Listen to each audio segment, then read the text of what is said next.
Ciência e religião. Poderá a ciência facultar informações sobre questões ligadas à religião? Poderão os resultados da pesquisa científica ser de alguma ajuda para se chegar a uma atitude razoável e satisfatória para com aquelas questões de maior gravidade que de tempos em tempos afligem todo o mundo? Alguns de nós, em particular a juventude saudável e feliz, conseguem deixá-las de lado durante longos períodos. Outros, na idade avançada, se convencem de que não existe resposta e, resignados, desistem de procurar uma resposta, enquanto outros, ainda, são assombrados durante toda a sua vida por essa incongruência do nosso intelecto, assombrados também pelos sérios temores levantados pela superstição popular que o tempo tratou de dignificar. Refiro-me principalmente às questões relativas ao outro mundo, à vida após a morte e a tudo aquilo que se relaciona a elas. Reparem, por favor, que não deverei, é claro, tentar responder a estas questões, mas somente àquela bem mais modesta, saber se a ciência pode dar alguma informação sobre esses problemas ou ajudar-nos a pensar sobre eles, o que para muitos de nós é inevitável. Para começar, de uma maneira bem primitiva, ela certamente pode fazê-lo, e o bem fazendo sem muita dificuldade. Lembro-me de ter visto antigos mapas geográficos do mundo, creio eu, que incluíam o inferno, o purgatório e o paraíso, o primeiro sendo colocado nas profundezas do solo, o último no alto dos céus. Tais representações não eram puramente alegóricas, como poderiam vir a ser nos períodos posteriores, por exemplo, no famoso quadro Todos os Santos de Durer. Testemunham uma primitiva crença bem popular na época. Hoje, nenhum credo exige que os fiéis interpretem seus dogmas de uma maneira materialista. Iria antes desestimular seriamente tal atitude. Esse avanço certamente foi ajudado pelo nosso conhecimento do interior do nosso planeta, por menor que seja, da natureza dos vulcões, da composição da nossa atmosfera, da história provável do sistema solar e da estrutura da galáxia e do universo. Nenhuma pessoa culta esperaria encontrar essas fantasias dogmáticas em qualquer região daquela parte do espaço que é acessível à nossa investigação e, eu até diria, em nenhuma região contígua a esse espaço, mas inacessível à pesquisa. Ela lhes daria, mesmo se convencida da sua realidade, uma postura espiritual. Não direi que, com pessoas profundamente religiosas, tal esclarecimento tenha precisado aguardar as descobertas supramencionadas da ciência, mas estas certamente ajudaram a erradicar a superstição materialista nessas questões. Contudo, isso se refere a um estado mental bem primitivo. Há pontos de maior interesse, as contribuições mais importantes da ciência para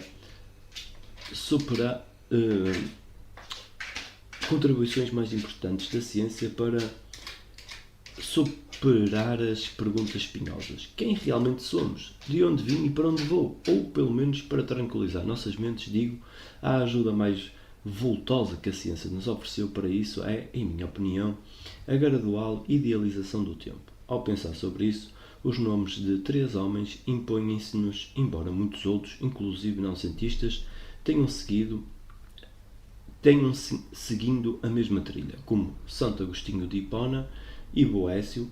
Os 3 nomes a que aludi são Platão, Kant e Einstein.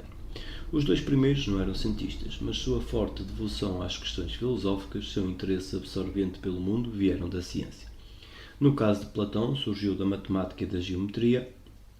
O V estaria fora do lugar hoje, mas não, penso eu, em seu tempo. O que dotou todo o trabalho de Platão, com tal distinção insuperável que brilha sem perda de esplendor depois de mais de 2000 anos. De tudo o que sabemos, nenhuma descoberta especial sobre números ou figuras geométricas é acreditada a ele. Sua compreensão do mundo material da física e da vida é ocasionalmente fantástica e totalmente inferior ao de outros, os sábios desde Tales até Demócrito, que viveram, alguns deles, mais de um século antes de sua época, quanto ao conhecimento da natureza. Foi superado longe por seu pupilo Aristóteles e por Teofrasto. Para todos, exceto seus ardentes adoradores, longas passagens em seus diálogos dão a impressão de uma tergiversação gratuita sobre palavras sem qualquer intenção de definir o significado de uma palavra, mas na crença de que a própria palavra exibirá seu conteúdo caso ela seja seguidamente retorcida durante um tempo suficiente. Sua utopia social e política, que falhou e o colocou em grave perigo quando tentou promovê-la na prática, encontra poucos admiradores em nossos dias, e estes tristemente experimentaram algo parecido. O que então criou a sua fama? Em minha opinião, foi isto. Ele foi o primeiro a prefigurar a ideia da existência intemporal e a enfatizá-la contra a razão como realidade mais real que nossa experiência. Esta, disse ele, nada mais é que a sombra da primeira, da qual toda a realidade sentida é emprestada. Estou falando da teoria das formas ou ideias, como teve origem. Não há dúvida de que surgiu quando ele entrou em contato com os ensinamentos de Parmenides e dos Aleatas, mas é igualmente óbvio que esses ensinamentos encontraram em Platão uma mente congenial, estando bem alinhados com sua bela analogia de que aprender por meio da razão consiste mais em relembrar o conhecimento anteriormente possuído, mas ora latente, mais que descobrir verdades inteiramente novas. Contudo, o uniterno, ubíquo e imutável de Parmenides transformou-se na mente de Platão em um pensamento muito mais poderoso, o reino das ideias que apela para a imaginação, embora permaneça necessariamente um mistério. Mas esse pensamento brotou, acredito, de uma experiência bem real, a saber, de que ficou admirado e maravilhado com as revelações no reino dos números e das figuras geométricas, como ficaram também muitos homens depois dele e os pitagóricos antes. Ele reconheceu e absorveu profundamente em sua mente a natureza dessas revelações, que se desdobram com o raciocínio lógico puro, que nos familiariza com relações verdadeiras, cuja verdade não é inexpugnável, mas está, obviamente, lá para sempre. As relações valem e valerão, quer as examinemos ou não.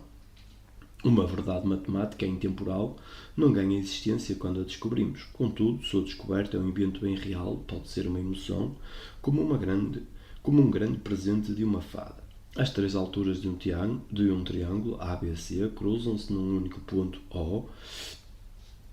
A altura é perpendicular, tirada de um vértice até o lado oposto a ele, ou até seu prolongamento. À primeira vista não se percebe por que razão elas se encontram. Três linhas quaisquer não se cruzam, geralmente formam um triângulo.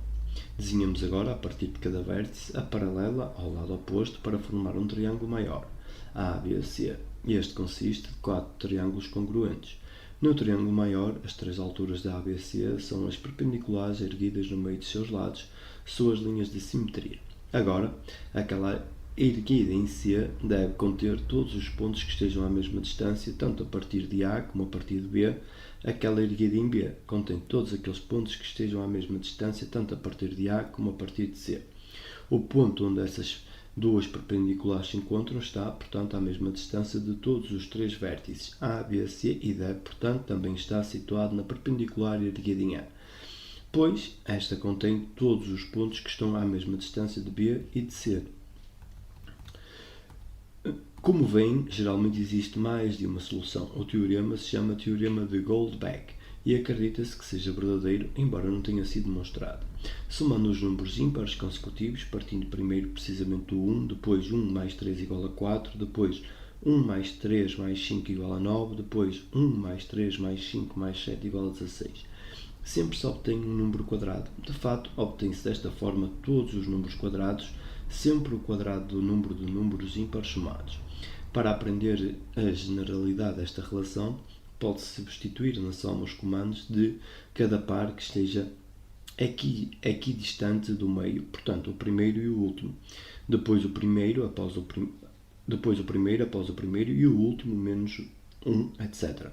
Por sua média aritmética, que é, obviamente, exatamente igual ao número de fatores. Logo, no último dos exemplos acima, 4 mais 4 mais 4 mais 4 igual a 4 vezes 4.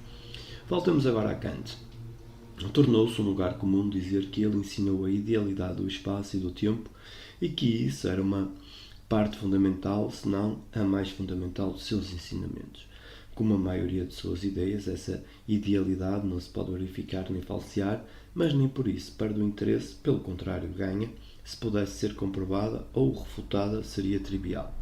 Significa que ter extensão no espaço e acontecer numa ordem temporal bem definida de antes e depois não é uma qualidade do mundo que percebemos, mas é próprio da mente perceptiva que, de alguma forma, em sua presente situação, não consegue deixar de registrar o tudo que se lhe é oferecido de acordo com estas duas chaves de classificação, o espaço e o tempo.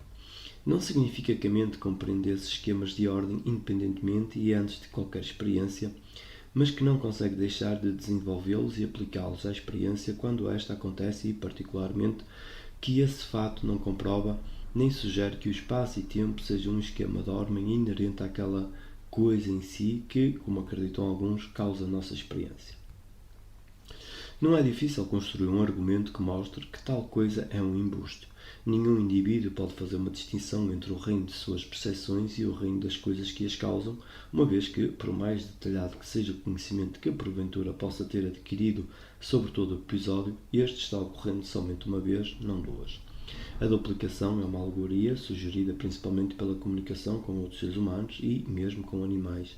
Alegoria que mostra que as percepções dos outros, na mesma situação, parecem bem semelhantes às suas próprias, exceto diferenças insignificantes de ponto de vista, no sentido literal de ponto de projeção. Mas, mesmo supondo que isso nos force a considerar um mundo objetivamente existente como a causa de nossas percepções, como o faz a maioria das pessoas, como é que deveríamos decidir se uma característica comum de toda a nossa existência se deve à constituição de nossa mente e não a uma qualidade compartilhada por todas essas coisas objetivamente existentes? Nossas percepções sensoriais, declaradamente, constituem o nosso único conhecimento sobre as coisas. O mundo objetivo continua sendo uma hipótese, apesar de natural. Se de fato a adotarmos, não seria, sem dúvida, a coisa mais natural atribuir àquele mundo externo, e não a nós mesmos, todas as características que nossas percepções sensoriais encontram nele?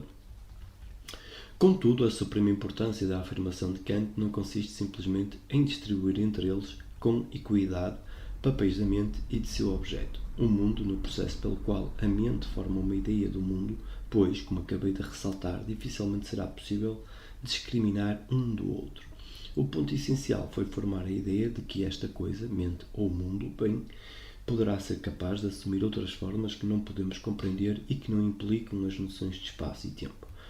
Isso significa uma mentosa libertação do nosso inveterado preconceito. Existem, provavelmente, outras ordens de aparência além das espaço-temporais. Foi Schopenhauer, acredito, quem primeiro interpretou Kant desse modo. Essa liberação abre caminho para a crença, no sentido religioso, sem gastar todo o tempo contra os resultados que a experiência do mundo tal como o conhecemos e o pensamento direto inequivocadamente enunciam. Por exemplo, para falar do exemplo mais importante, a experiência, como a conhecemos indubitavelmente, força a convicção de que não pode sobreviver à destruição do corpo, a cuja vida, como a conhecemos, está inseparavelmente ligada. Então, não deverá existir nada após a vida? Não.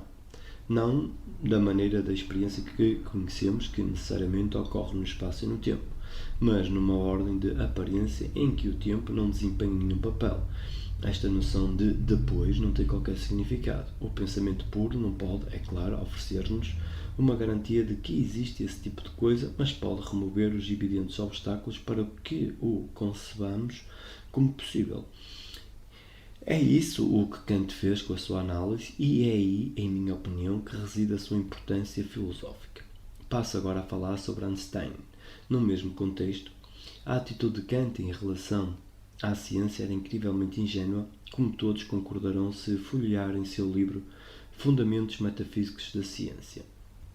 Ele aceitava a ciência física, na forma que ele tinha atingido em seu tempo de vida, 1724-1804, como algo mais ou menos definitivo e se ocupou em justificar filosoficamente suas sentenças. Ter acontecido algo desse tipo a um grande gênio deve servir de advertência a todos os filósofos posteriores.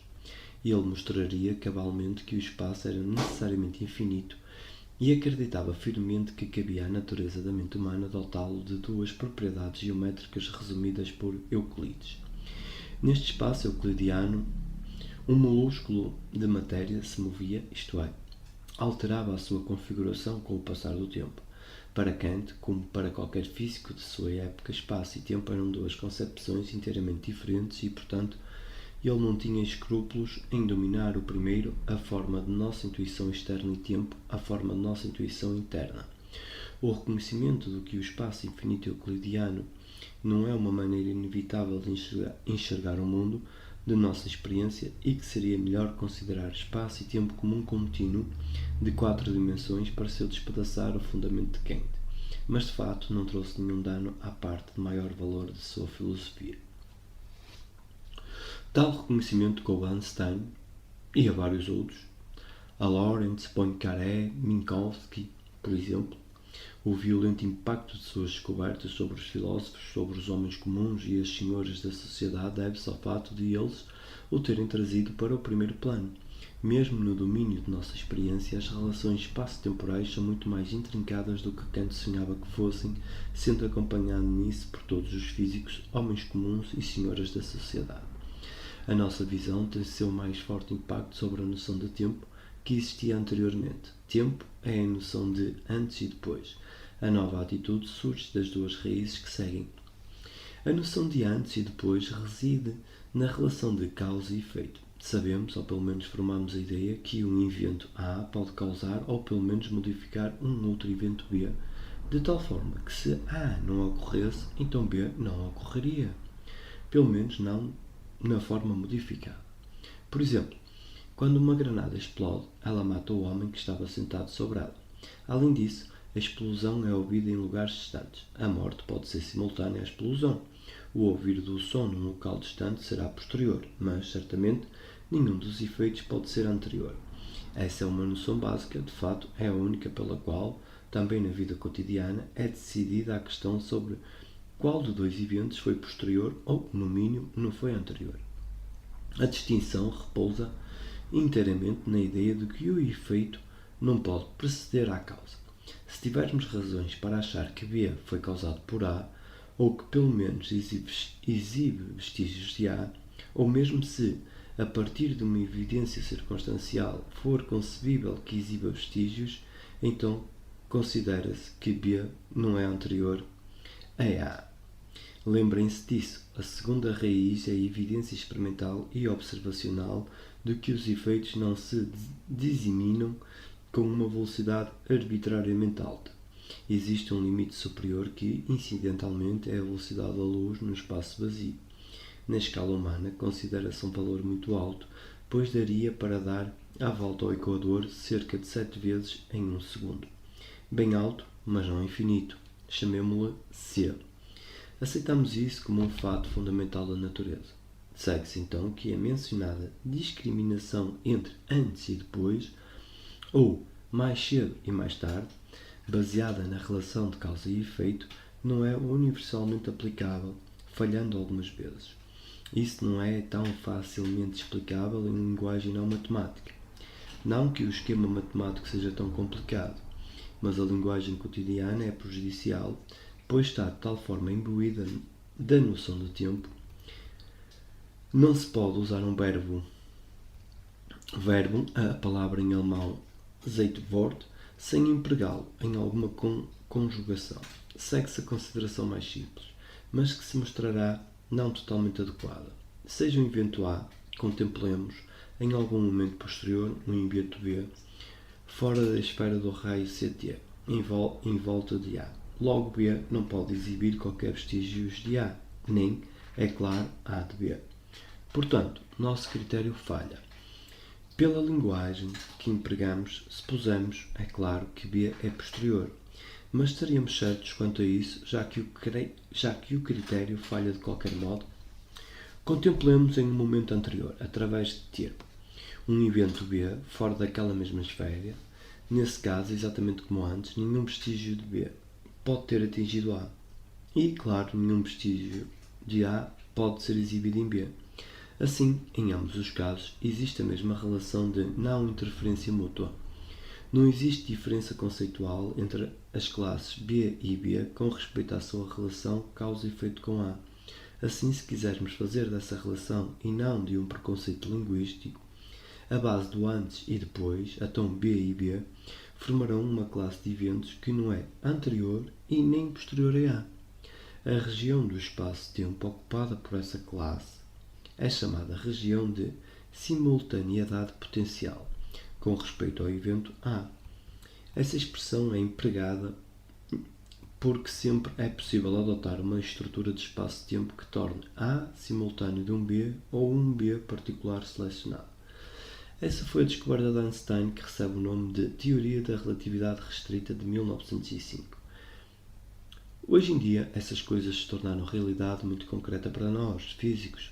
Nós as usamos no trabalho diário da mesma forma que empregamos a tabuada de multiplicar ou o teorema de Pitágoras sobre os triângulos retângulos. Às vezes, fico-me perguntando por que elas teriam provocado tanto alvoroço entre leigos e filósofos. Suponho que seja porque representou a destronização do tempo como um tirano rígido imposto a nós a partir de fora. Representou uma libertação da inquebrantável regra do antes e depois. Pois é verdade que o tempo é nosso mais severo mestre, por restringir ostensivamente a existência de cada um de nós a limites muito estreitos, 70 ou 80 anos, conforme o Pentateuco. Poder brincar com um magistral programa tido como indivisável. Brincar com ele, ainda que de forma tímida, parece ser um grande alívio. Parece encorajar a ideia de que toda a cronologia não é provavelmente tão séria quanto parecia antes. E esse pensamento é um pensamento religioso e talvez eu devesse chamá-lo de o pensamento religioso. Einstein não contradisse, como algumas vezes ouvimos dizer, os profundos pensamentos de Kant sobre a idealização do espaço e do tempo. Pelo contrário, deu um grande passo em direção a seu aperfeiçoamento. Falei do impacto de Platão, Kant e de Einstein sob a perspectiva filosófica e religiosa, mas entre Kant e Einstein, cerca de uma geração antes do último, a ciência física testemunhou um evento marcante que parece ter calculado para alvoroçar o pensamento de filósofos, homens comuns e senhoras da sociedade, tanto quanto o fez a teoria da relatividade, se não mais.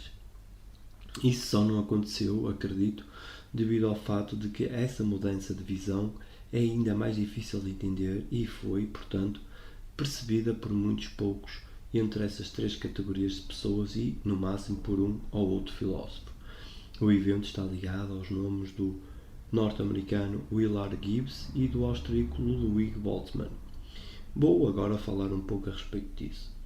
Com bem poucas exceções, que realmente são exceções. O curso dos eventos na natureza é irreversível. Se tentarmos imaginar uma sequência temporal de fenómenos exatamente oposta àquela que está de fato sendo observada, como um filme cinematográfico passado em ordem invertida, tal sequência invertida, embora possa ser facilmente imaginada, quase sempre estaria em franca contradição com leis bem estabelecidas da ciência física. O direcionamento geral de todos os acontecimentos foi explicado pela teoria mecânica ou estatística do calor, e essa explicação foi com justiça saudada com sua mais admirável conquista. Não posso aqui entrar em detalhes da teoria física, e isso não é necessário para compreender o ponto central da explicação. Esta teoria, sido bem pobre, caso a irreversibilidade tivesse ficado restrita a uma propriedade fundamental do mecanismo microscópico de átomos e de moléculas. Isso não teria sido melhor que muitas explicações medievais de carácter puramente verbal, tais como o fogo é quente, dada a sua qualidade ígnea. Não. De acordo com Boltzmann, estamos frente a frente com uma tendência natural de qualquer estado ordenado de se transformar em um estado menos ordenado, mas não o contrário. Tomemos como analogia um conjunto de cartas arranjadas cuidadosamente, começando por 7, 8, 9, 10, valete, dama, rei e as de copas. Então, o mesmo para ouros, etc. Se esse conjunto bem ordenado for embaralhado uma, duas ou três vezes, ele gradualmente se transformará em um conjunto aleatório. Mas isso não é uma propriedade intrínseca ao processo de embaralhar. Dado o conjunto desordenado resultante, É perfeitamente imaginável um processo de baralhamento que cancelaria exatamente o efeito do primeiro ato de embaralhar e restauraria a ordem original. Ainda assim, todos esperam que o primeiro curso ocorra e ninguém o segundo.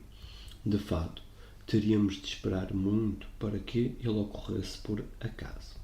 Agora vem o ponto central da explicação de Boltzmann sobre o carácter unidirecional de tudo o que acontece na natureza, incluindo, é claro, a história de vida de um organismo desde o nascimento até à morte.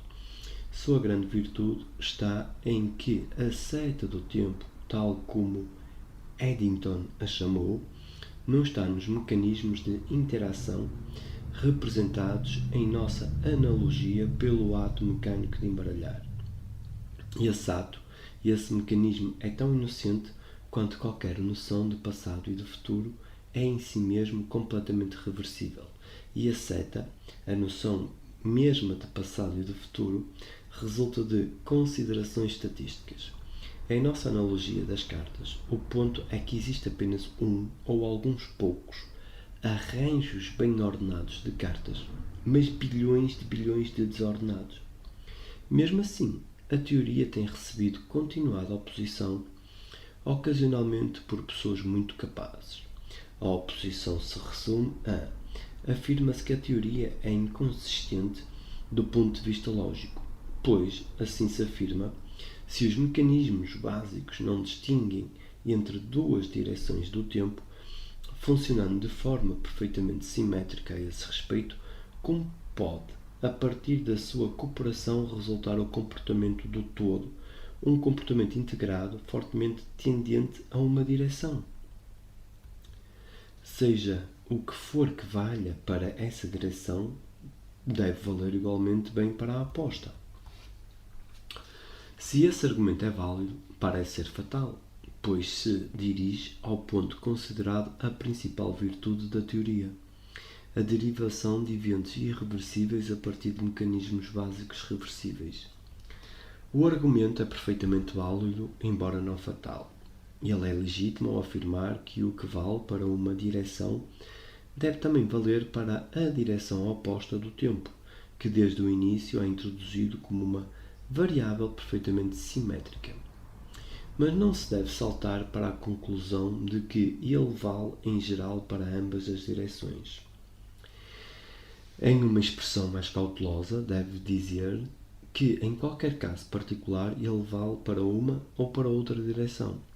Deve-se ainda dizer que, no caso particular do mundo, tal como o conhecemos, o depauramento progressivo, para usar uma expressão que tem sido ocasionalmente adotada, acontece em uma direção, e é essa que chamamos a direção do passado para o futuro. Em outras palavras, deve-se deixar que a teoria estatística do calor decida sozinha, por seu próprio arbítrio, por sua própria definição, em que direção o tempo flui. Isto tem uma consequência marcante para a metodologia do físico. Ele jamais deve introduzir qualquer coisa que decida independentemente sobre a seta do tempo, pois senão o belo edifício de Boltzmann desmorona.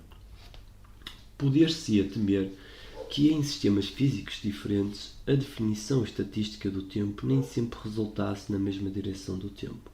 Boltzmann enfrentou corajosamente essa possibilidade. Manteve que se o universo for suficientemente extenso e ou existir por um período suficientemente longo, o tempo poderá realmente ocorrer na direção oposta, zonas remotas dele. Esse ponto tem sido disputado, mas não vale a pena continuar mais. Boltzmann não sabia o que para nós é extremamente provável, a saber que o universo, como o conhecemos, não é nem grande nem velho o suficiente para dar lugar a essas reversões em larga escala. Peço que me permitam adicionar, sem explicações mais detalhadas, que em uma escala muito pequena, tanto no espaço como no tempo, tais reversões têm sido observadas. O movimento browniano Smolojovski.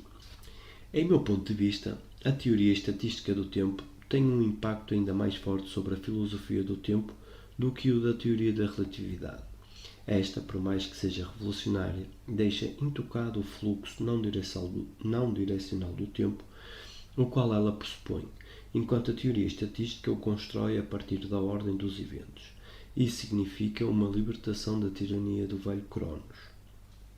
Aquilo que construímos em nossa mente não pode, assim penso, ter um poder ditatorial sobre ela, seja o poder de fazê-la prevalecer ou de aniquilá-la. Mas alguns dos senhores, estou certo, chamarão a isto misticismo, assim com o devido reconhecimento do fato de que a teoria física é sempre relativa, já que depende de certas suposições básicas, podemos, ou pelo menos assim acredito, afirmar que a teoria física em seu estágio atual sugere fortemente a indestrutibilidade da mente pelo tempo.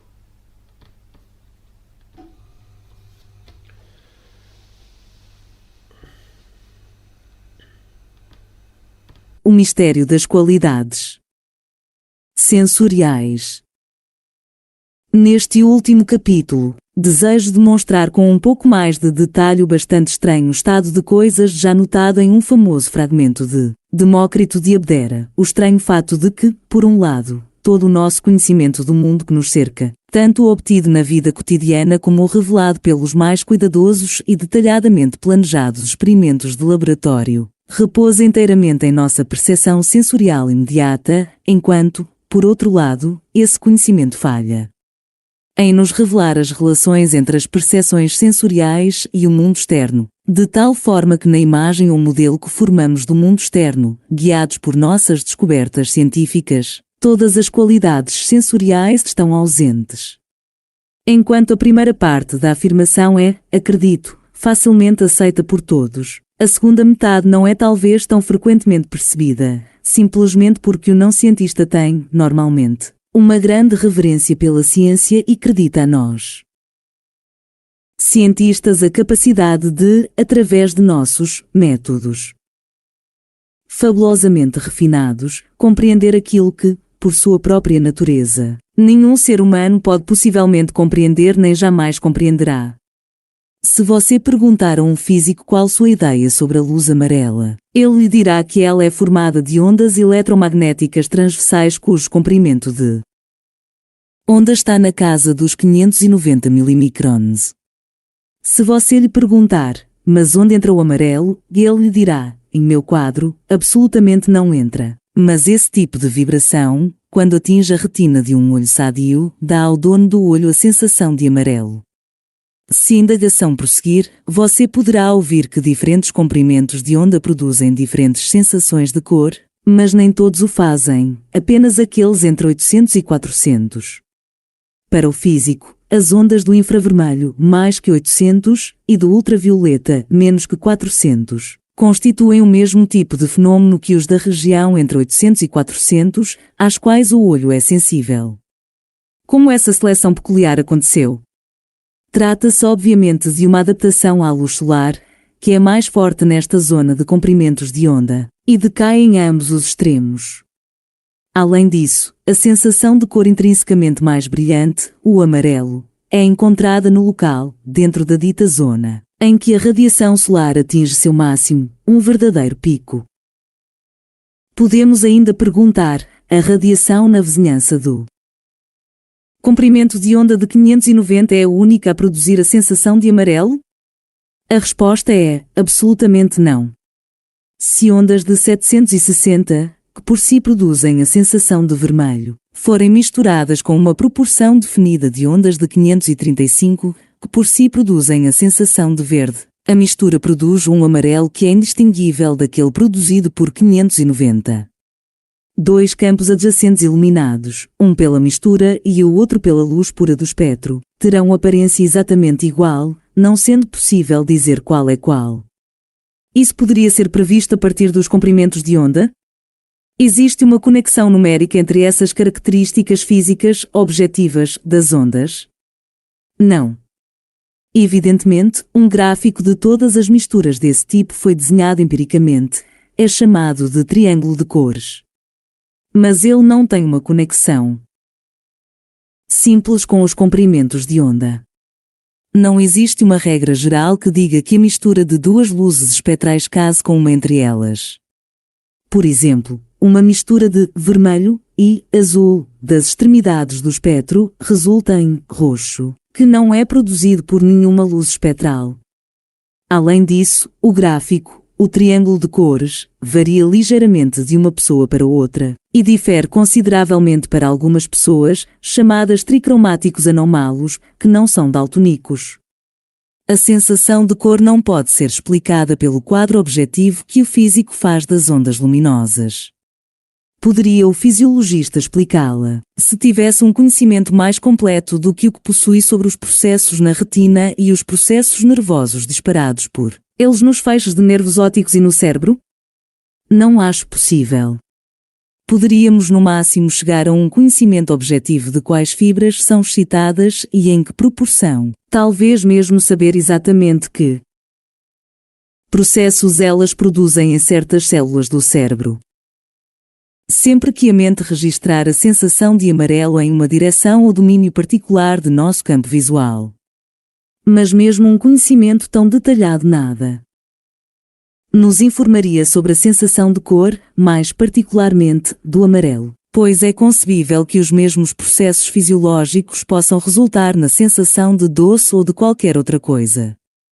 O que quero expressar é apenas que podemos estar certos de que não há processo nervoso cuja descrição objetiva inclua a característica, cor amarela, ou sabor doce. Da mesma forma que não há descrição objetiva de uma onda eletromagnética que inclua qualquer dessas características.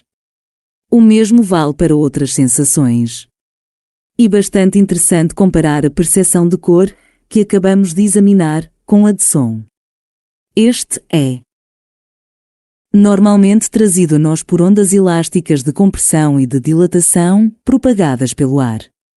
Seu comprimento de onda, ou, para ser mais preciso, sua frequência, determina a altura do som ouvido.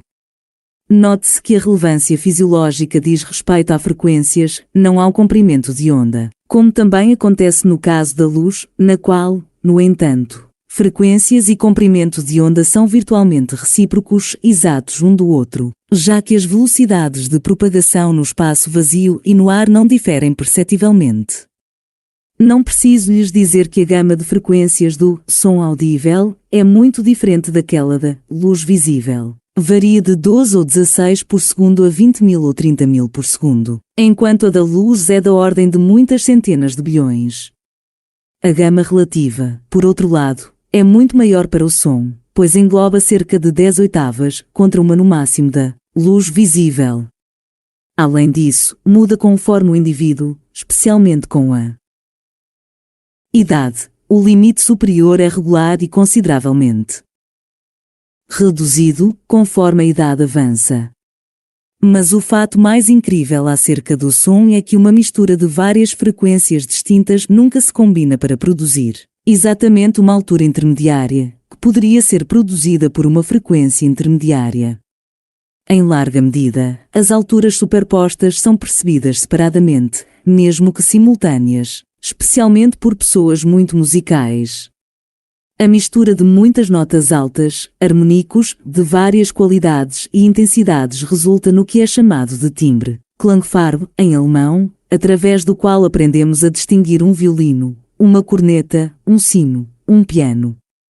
Mesmo que uma só nota seja tocada. Mas, mesmo os ruídos têm seu timbre, a partir do qual podemos inferir o que está acontecendo. Mesmo meu cão está familiarizado com o ruído peculiar da abertura de uma certa lata, da qual normalmente saem biscoitos para ele. Em tudo isso, a operação conjunta das frequências é de suma importância. Se todas forem alteradas na mesma taxa, como se faz quando se toca um disco de gramofone muito rápida ou muito lentamente, ainda é possível reconhecer o que está acontecendo. Porém, algumas distinções relevantes dependem das frequências absolutas de certos componentes. Se um disco de gramofone contendo voz humana é tocado muito depressa, as vogais se alteram de forma perceptível. Em particular, o a, como em car, muda para um a, pronunciado em quer, em português, seria uma mudança de a para e, aproximadamente, n. T.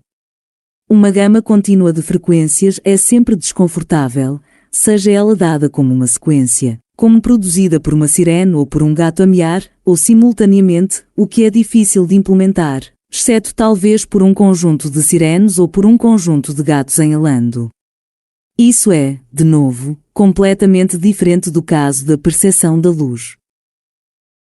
Todas as cores que normalmente percebemos são produzidas por misturas contínuas, e uma gradação contínua de matizes em uma pintura ou na natureza é às vezes de grande beleza.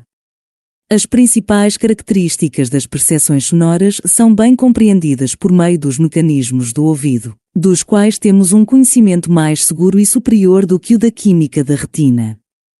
O órgão principal é a cóclea, um tubo ósseo espiralado que lembra a concha de certos caramujos marinhos. Uma delicada escada em espiral que se torna mais e mais estreita conforme sobe. Em lugar dos degraus, para continuar com o nosso símil, fibras elásticas são esticadas por toda a escada em espiral, o que forma uma membrana cuja espessura, ou o comprimento das fibras individuais, diminuída de base para o topo. Assim, como nas cordas de uma harpa ou de um piano, fibras de diferentes comprimentos respondem mecanicamente a oscilações de diferentes frequências. A uma frequência dada, uma pequena área, e não apenas uma fibra, da membrana responde, a outra frequência, uma outra área, na qual as fibras são mais curtas. Uma vibração mecânica de frequência definida deve disparar, em cada um desses grupos de fibras nervosas, os tão conhecidos impulsos nervosos que são propagados para certas regiões do córtex cerebral. Dispomos de um conhecimento geral de que o processo de condução é muito parecido em todos os nervos e muda apenas com a intensidade da excitação. Esta afeta a frequência dos pulsos, que, é claro, não deve ser confundida com a frequência do som. Em nosso caso, as duas não têm nada a ver uma com a outra. O quadro não é tão simples quanto desejaríamos que fosse. Se um físico tivesse construído o ouvido, tendo em vista proporcionar a seu dono a incrivelmente sutil discriminação de altura e de timbre que ele na verdade possui, o físico teria feito diferente. Mas talvez ele tivesse de desistir de seu plano. Seria simples e harmonioso se pudéssemos dizer que cada corda na cóclea responde a apenas uma frequência bem definida de vibração que penetra no ouvido. Não é assim. Mas por que não? Porque as vibrações dessas cordas são fortemente amortecidas. Isso, necessariamente, aumenta sua gama de ressonância. Nosso físico as teria construído com o menor amortecimento que pudesse. Mas isso teria a terrível consequência de que a percepção sonora não cessaria quase imediatamente depois de que a onda que a produz cessa. Ela duraria por mais algum tempo, até que o pouco amortecido ressonante da cóclea parasse. A discriminação de altura seria obtida pelo sacrifício da discriminação de tempo entre sons subsequentes. É intrigante como um mecanismo real faz para reconciliar ambos de forma tão harmoniosa. Entrei aqui em algum detalhe para que vocês percebessem que nem a descrição do físico, nem a do fisiologista, contém qualquer traço da sensação de som. Qualquer descrição desse tipo está fadada a terminar com uma sentença como: esses impulsos nervosos são conduzidos a uma certa parte do cérebro, onde são registrados como uma sequência de sons. Podemos seguir as mudanças de pressão no ar quando elas produzem vibrações no tímpano. Podemos ver como seu movimento é transmitido a uma outra membrana por uma cadeia de delicados ossos e finalmente para partes da membrana dentro da cóclea, composta das fibras de comprimento variável descritas acima. Podemos atingir uma compreensão de como tal fibra vibrante dispara na fibra nervosa com a qual está em contato um processo elétrico e químico de condução.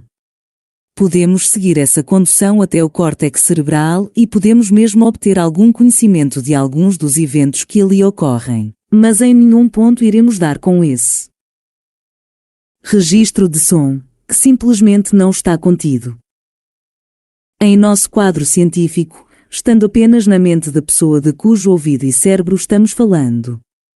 Poderíamos, da mesma forma, discutir as sensações de tato, de quente e frio, de olfato e paladar.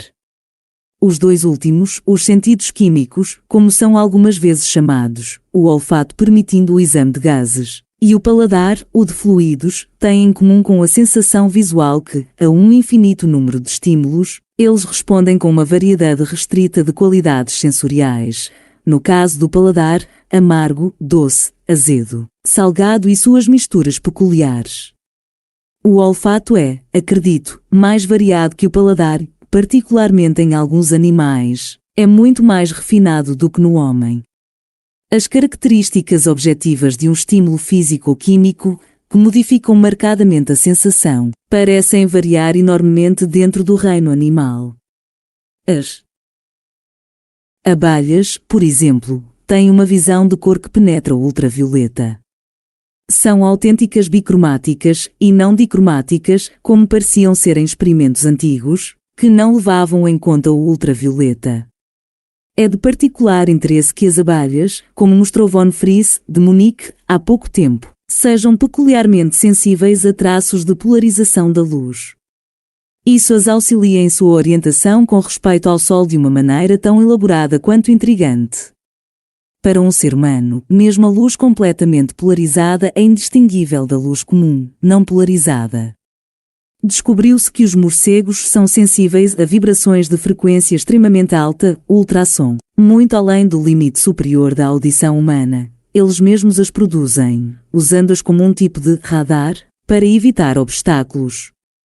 O sentido humano de quente e frio exibe a estranha característica de les extremos touchant, se inadvertidamente tocamos em um objeto muito frio, podemos por um momento acreditar que ele é quente e queimou nossos dedos. Há cerca de 20 ou 30 anos, químicos no EUA descobriram um curioso composto, de cuja designação química me esqueci, um pó branco, que é insípido para algumas pessoas, mas intensamente amargo para outras. Esse fato suscitou grande interesse e tem sido amplamente investigado desde então. A qualidade de ser um portador de paladar, para essa substância, é inerente ao indivíduo, indiferente a quaisquer outras condições. Além disso, a característica é herdada, de acordo com as leis de Mendel, de uma forma semelhante à da herança das características de grupo sanguíneo. Da mesma forma que com esta, parece não haver vantagem concebível ou desvantagem implicada em alguém ser com paladar, ou sem paladar. Um dos dois alelos é dominante em heterozigotos e eu acredito que seja aquele do com paladar. Parece-me muito improvável que essa substância, descoberta por acaso, seja única. Muito provavelmente, gostos diferem, de forma muito geral, e num sentido muito concreto. Voltemos ao caso da luz e sondemos um pouco mais fundo a forma como ela é produzida e a maneira como o físico explica suas características objetivas. Suponho que, por agora, seja conhecimento comum que a luz é usualmente produzida por elétrons, em particular por aqueles que em um átomo fazem alguma coisa em torno do núcleo. Um elétron não é vermelho, nem azul, nem de qualquer outra cor. O mesmo vale para o próton, o núcleo do átomo de hidrogênio. Mas a união de ambos no átomo de hidrogênio, de acordo com o físico, produz radiação eletromagnética em um determinado arranjo bem definido de comprimentos de onda. Os constituintes homogéneos dessa radiação, quando separados por um prisma ou por uma grade óptica, estimulam no observador as sensações de vermelho, verde, azul, violeta, pela intermediação de certos processos fisiológicos cujo caráter geral é suficientemente bem conhecido para que se possa afirmar que eles não são de fato vermelhos, ou verdes ou azuis, mas que os elementos nervosos em questão não mostram qualquer cor em virtude de serem estimulados. O branco ou cinza que as células nervosas exibem, sejam estimuladas ou não, é certamente insignificante perto da sensação de cor que, no indivíduo a quem esses nervos pertencem, acompanha sua excitação. Em todo caso, nosso conhecimento da radiação do átomo de hidrogênio e das propriedades objetivas, físicas, dessa radiação originaram-se da observação dessas linhas espectrais coloridas, em posições determinadas, dentro do espectro obtido de vapor de hidrogênio brilhante. Isso proporciona o primeiro conhecimento, mas não todo o conhecimento. Para consegui-lo, a eliminação das percepções sensoriais tem de ser estabelecida já, e é desejável que persigamos esse objetivo neste exemplo característico. A cor em si não diz nada sobre o comprimento de onda. De fato, já vimos, por exemplo, que uma linha espectral amarela poderia concebivelmente não ser monocromática, no sentido do físico, mas composta de muitos distintos comprimentos de onda, se não soubéssemos que a construção de nosso espectroscópio exclui tal possibilidade. Ele recolhe luz de comprimento de onda definido, em uma posição definida do espectro. A luz que ali aparece tem exatamente o mesmo comprimento de onda, seja qual for sua origem. Mesmo assim, a qualidade da sensação de cor não dá qualquer pista direta para que se infira a propriedade física, o comprimento de onda, e isso sem contar nossa comparativa pobreza para discriminação de matizes, que certamente não satisfaria o físico. A priori, a sensação de azul poderia concebivelmente ser estimulada por ondas longas e a de vermelho, por ondas curtas, em lugar do inverso, que é realmente o caso. Para completar nosso conhecimento das propriedades físicas da luz que se origina em uma fonte qualquer, um tipo especial de espectroscópio precisou ser usado. A decomposição é conseguida através de uma grade óptica. Um prisma não serviria, pois não se sabe de antemão os ângulos em que ele refrata os diferentes comprimentos de onda. Eles são diferentes para prismas de materiais diferentes. De fato, a priori, com um prisma não se poderia sequer afirmar que a radiação mais fortemente desviada é de comprimento de onda menor, como é realmente o caso. A teoria da grade de difração é muito mais simples que a do prisma.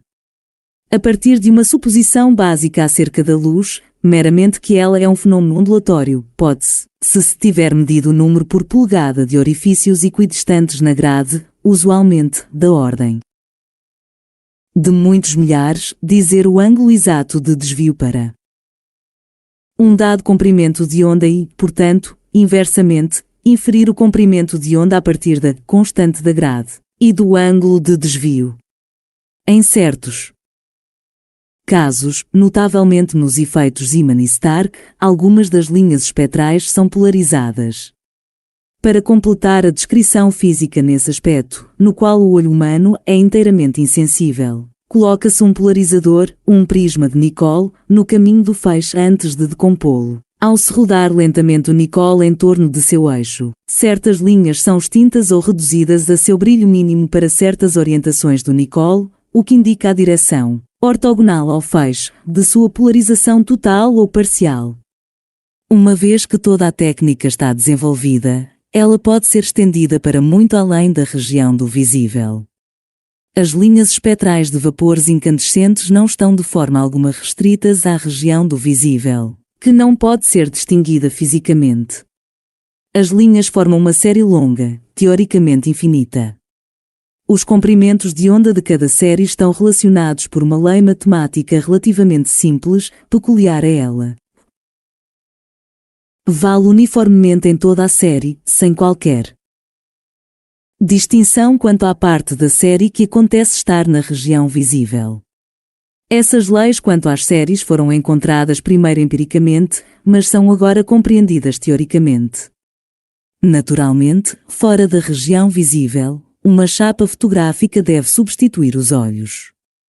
Os comprimentos de onda são inferidos a partir de puras medições de comprimento, primeiro, e de uma vez por todas, mede-se a constante da grade, isto é, a distância entre orifícios vizinhos, a recíproca do número de orifícios por unidade de comprimento. Depois, medem-se as posições das linhas sobre a chapa fotográfica, a partir do que, junto com as dimensões conhecidas do equipamento, os ângulos de desvio podem ser computados. Essas são coisas bem conhecidas, mas quero sublinhar dois pontos de importância geral, que se aplicam a quase toda medição física. O estado de coisas sobre o qual me estendi um pouco aqui é frequentemente descrito dizendo-se que, conforme a técnica de medição é refinada, o observador é gradualmente substituído por um equipamento cada vez mais elaborado. Isso é, certamente no caso em questão, falso. Ele não é gradualmente substituído, mas colocado de lado de saída.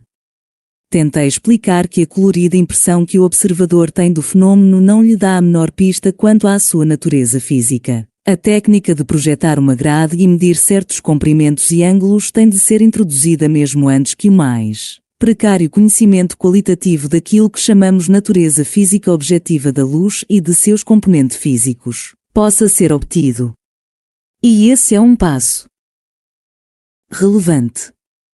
Que o equipamento seja gradualmente refinado depois disso, enquanto permanece essencialmente o mesmo, é epistemologicamente irrelevante, seja qual for o grau de melhoria atingido.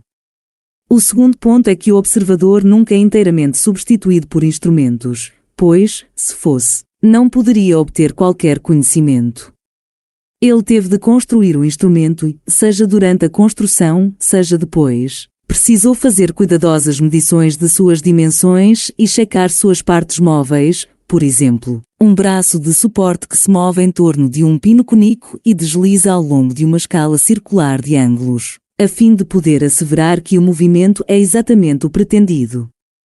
Verdade seja dita, para algumas dessas medições e checagens, o físico precisará depender da fábrica que produziu e entregou o instrumento. Ainda assim, toda essa informação remonta, em último caso, até as percepções sensoriais de alguma pessoa ou pessoas vivas, qualquer que tenham sido os engenhosos equipamentos usados para facilitar o trabalho. Finalmente, o observador deve, ao usar o instrumento para sua investigação, fazer leituras a partir dele. Sejam leituras diretas de ângulos e distâncias, medidas sob o microscópio, seja entre linhas espectrais registradas sobre a chapa fotográfica.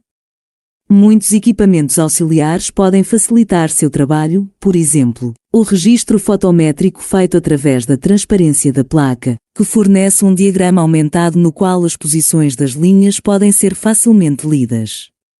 Mas elas devem ser lidas. Em algum ponto, os sentidos do observador devem aparecer.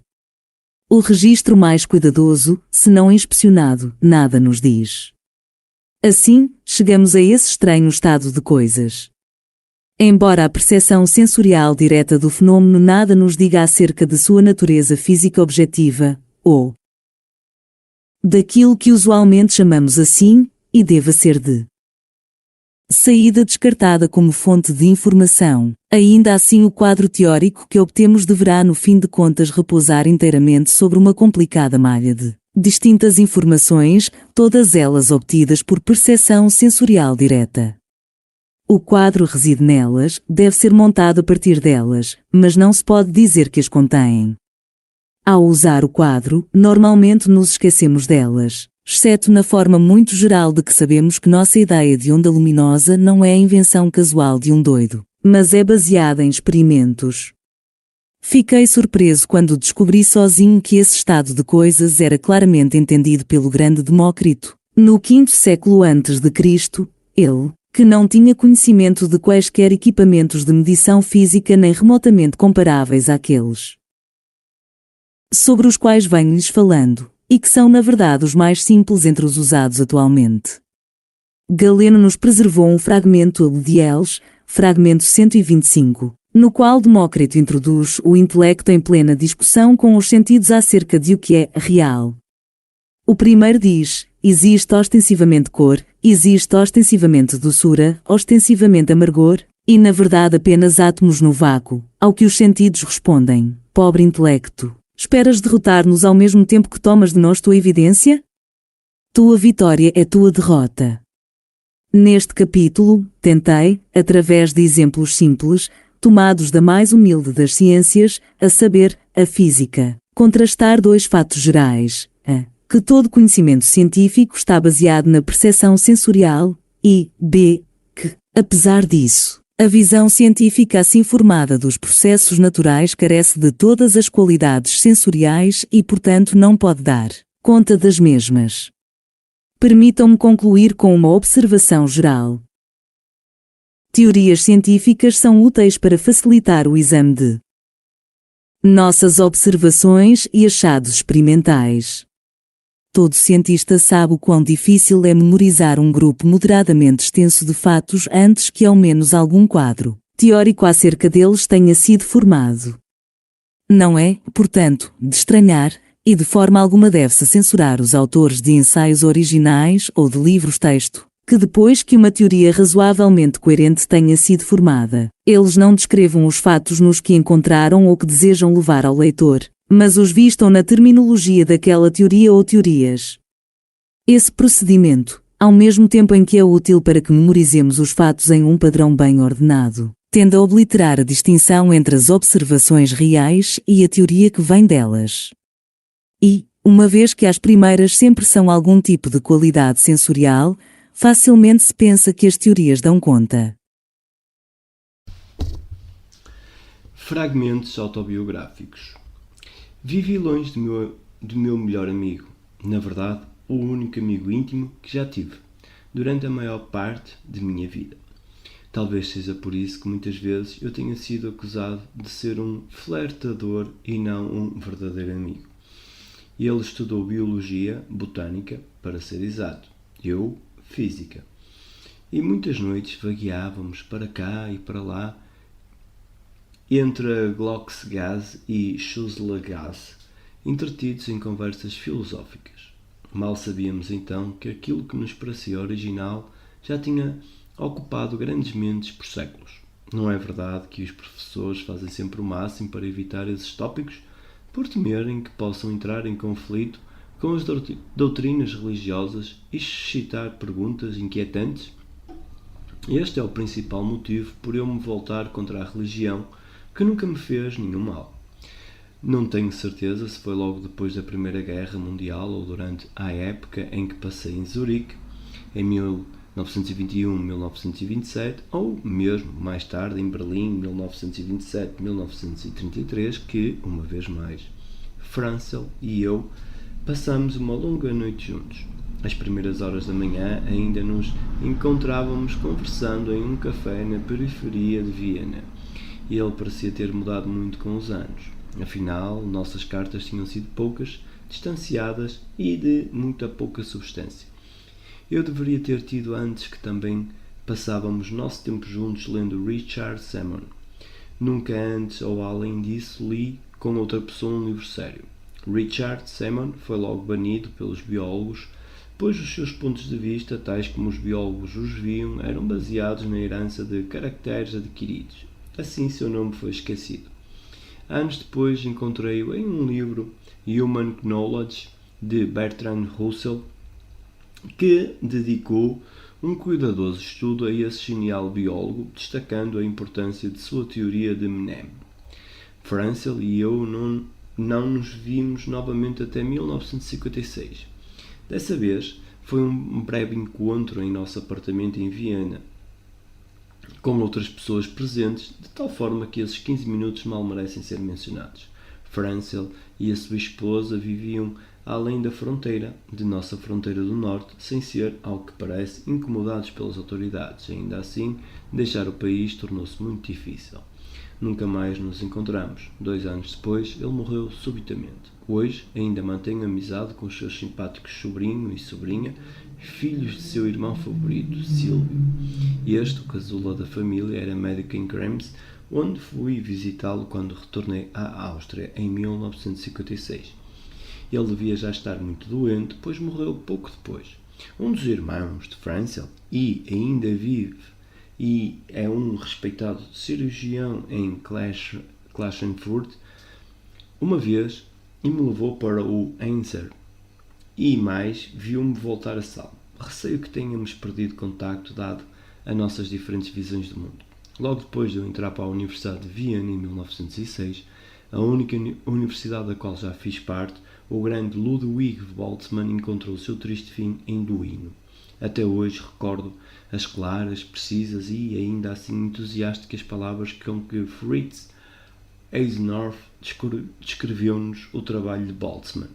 O sucessor e pupilo de Boltzmann deu sua aula inaugural sem qualquer pompa ou cerimónia no outono de 1907 no precário auditório do antigo prédio da Turkenstrasse. Fiquei muito impressionado com a sua introdução e nenhuma percepção da física jamais me pareceu mais importante do que a de Boltzmann, mesmo contando Planck e Einstein.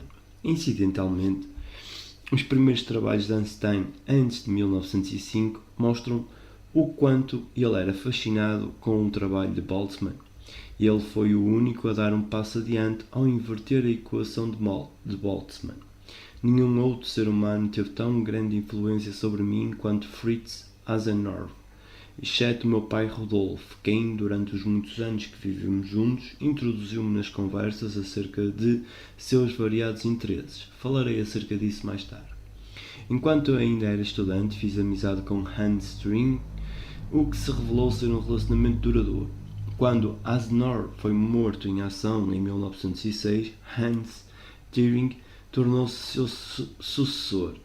Ele se aposentou aos 70, declinando do privilégio do ano honorário e deixando a cátedra de Boltzmann para seu filho Walter.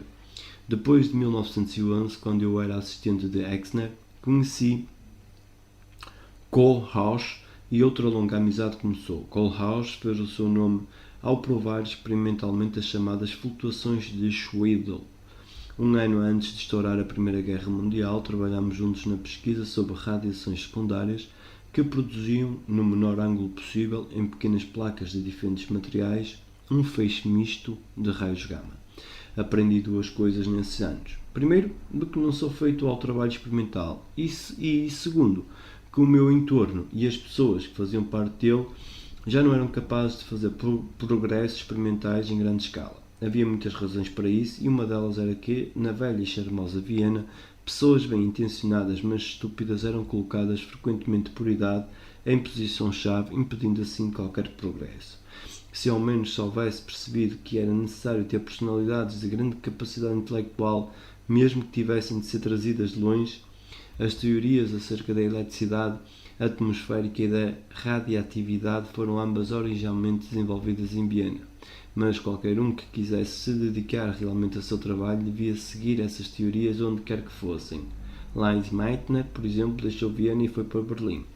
De volta ao meu caso, em retrospecto, fico feliz de, devido ao meu treinamento como oficial da reserva em 1910-1911, ter sido indicado para assistente de Fritz Exner e não de Hasenauer.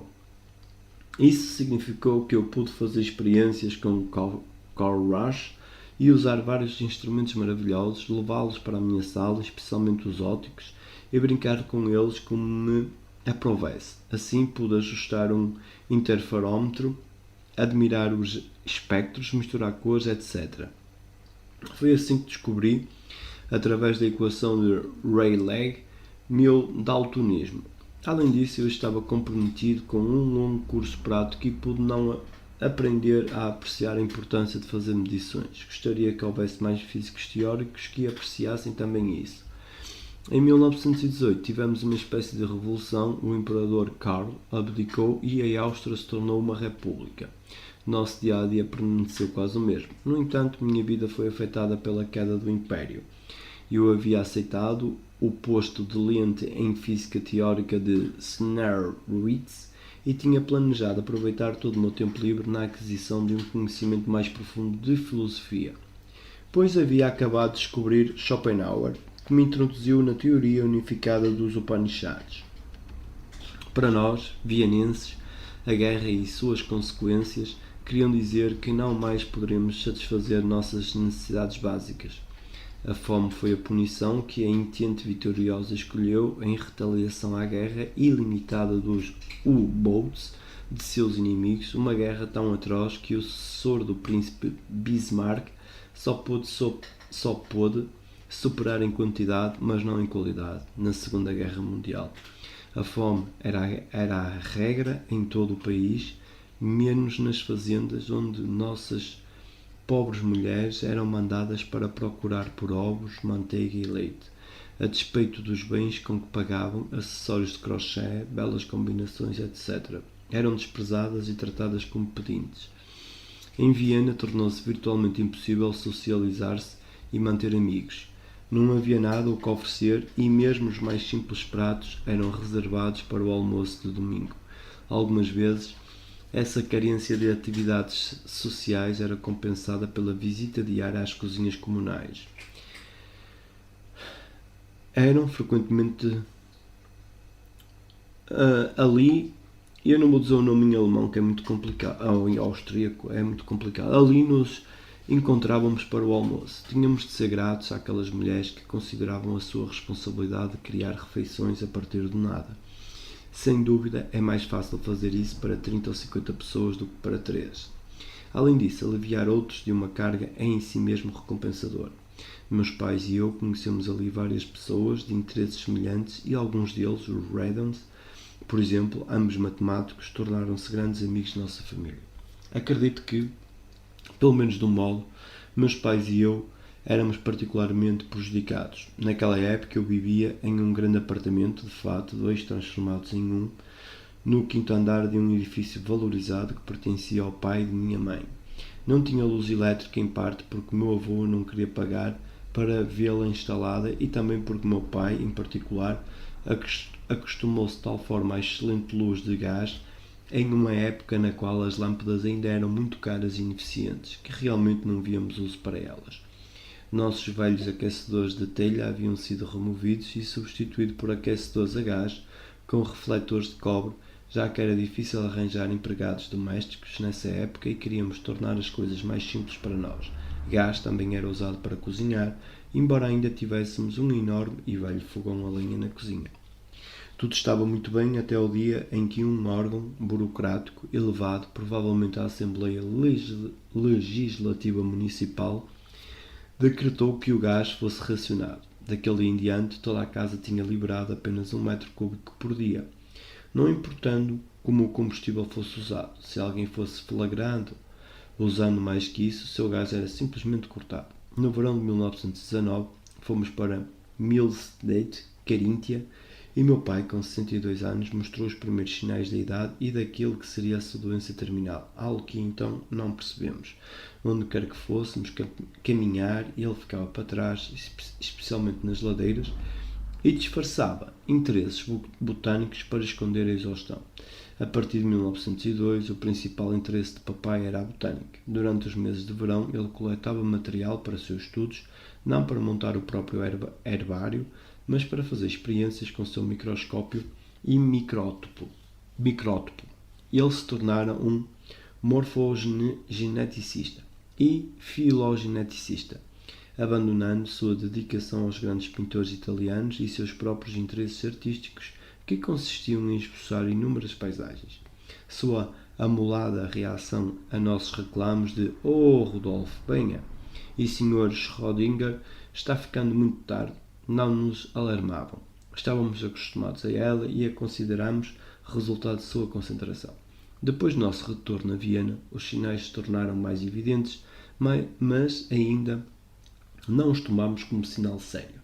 Frequentes e fortes sangramentos em seu nariz e retinas e, finalmente, fluido em suas pernas. Acho que ele sabia muito antes de todos que o seu fim estava próximo.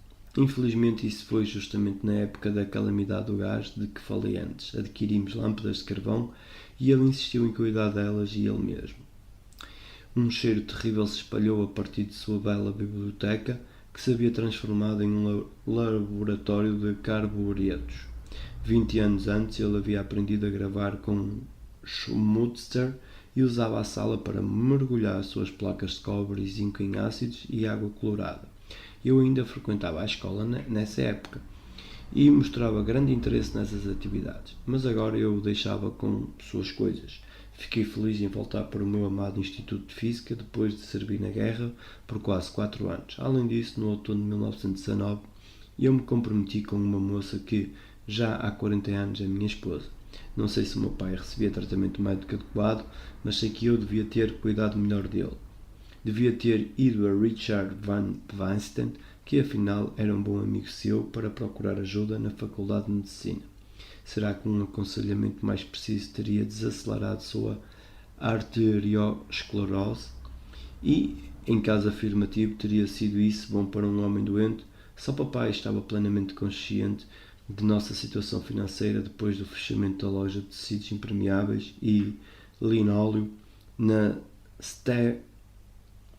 Stefan Platz, em 1917, por falta de estoque. Ele morreu tranquilamente na véspera de Natal, em 1919, em sua velha poltrona. O ano seguinte foi de inflação galopante, o que significou depreciação da já magra conta bancária de papai, que, de qualquer forma, nunca teria conseguido evitar prejuízos. O resultado da venda, com o meu consentimento, de tapetes persas, dissolveu-se em nada. Perdidos para sempre também foram os microscópios, o micrótomo e boa parte de sua biblioteca, da qual me desfiz por quase nada pouco depois de sua morte. Sua maior preocupação durante os seus últimos meses de vida era que eu, já na idade de 32 anos, ganhava praticamente nada, 1000 coroas austríacas, sem descontar os impostos, pois estou certo que ele os listava em sua declaração de renda, a não ser quando fui oficial durante a guerra. O único sucesso de seu filho que ele viveu para ver foi que a mim ofereceram, e eu aceitei, um posto mais bem pago de lente privado e assistente de Max Wien em Jena. Minha esposa e eu nos mudamos para Jena em abril de 1920, deixando minha mãe sozinha, algo de que hoje não fico nem um pouco orgulhoso. Ela tinha de arcar com o trabalho de encaixotar e esvaziar o apartamento, como éramos cegos então. Seu pai, que era dono da casa, estava muito preocupado depois da morte de meu pai a respeito de quem pagaria o aluguel. Nós não tínhamos como fazê-lo e mamãe teve de ceder lugar para um inquilino mais rico. Meu futuro sogro gentilmente apareceu com um homem, um negociante judeu que trabalhava para a Phoenix, uma próspera companhia de seguros. Então mamãe teve de partir para onde, não sei. Não fôssemos nós tão cegos e teríamos previsto, e milhares de casos semelhantes nos dariam razão, quão excelente fonte de dinheiro para a minha mãe, tivesse ela vivido mais, seria um grande e bem mobiliado apartamento. Ela morreu no outono de 1921 de câncer na coluna vertebral, depois do que havíamos acreditado ter sido uma bem-sucedida cirurgia de seu câncer de mama em 1917. Raramente me lembro de sonhos e poucas vezes os tive maus, exceto em minha primeira infância. Por muito tempo, depois da morte do meu pai, no entanto, um pesadelo se manteve recorrente. Meu pai ainda estava vivo e eu sabia que havia-me desfeito de todos os seus belos livros e instrumentos de botânica. O que ele poderia fazer agora, que eu, imprudente e irrecuperavelmente destruíra a base de sua vida intelectual? Estou seguro de que foi a minha consciência culpada e causadora do sonho, já que tão pouco olhei por meus pais entre 1919 e 1921. Essa é a única explicação, já que não sou normalmente incomodado, seja por pesadelos ou por culpa.